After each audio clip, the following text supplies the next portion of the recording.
So for today's weekly Jinx video, which we do a weekly Jinx video every Wednesday on this channel about anything to do with Jinx, and you decide that topic in the comment section down below, as well as this video acting as a weekly discussion thread video on the Jinx subreddit, League of Jinx, so feel free to check that out.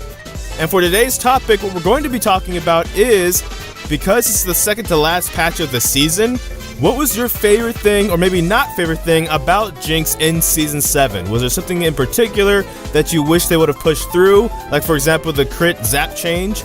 Or is there a meta, or certain era, certain month, certain time period across Season 7 where you thought, hey, Jinx was actually really good here, and people didn't know it, she was underrated? Or have you kind of just hated all of Season 7 and thought, no, the entire season's been bad to Jinx, I don't like anything to do with this season, why are you even asking that question? Maybe she'll have some luck in Season 8. You know what I mean?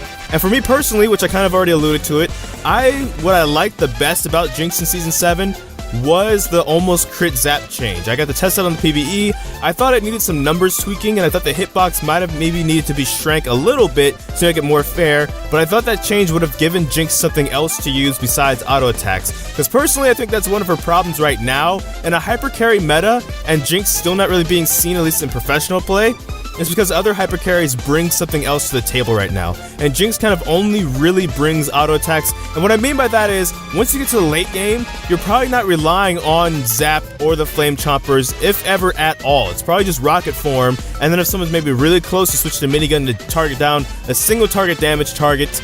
But otherwise, it's just Rocket Form the whole time. That's it. You're just auto-attacking, and really just gotta worry about your positioning amongst other things, but that's really it. Other hypercarries might still have to use their other abilities. A Tristana still has to use the E, to still use the Q, to still use the W, to still use the ult if need be. And Jinx might be using her ult as well, but you can make the argument, at least on squishy targets, it might still be better with the attack speed you might have, just still keep using rockets in the rocket form. Like, there's other abilities that just kind of aren't there, and that would have allowed Zap, especially in the late game, to still be relevant if you wanted to use it, especially after the cooldown change, and it's like a 4-second cooldown in the late game. That's just me though.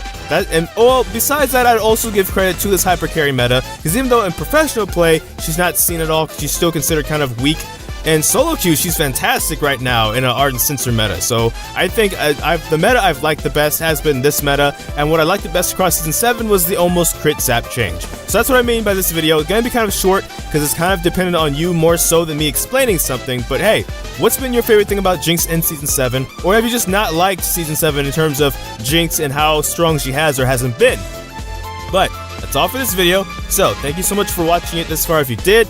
I don't know what your video will be next, because life will be quite a mess. So until this time, take care from the Fire Guy FS.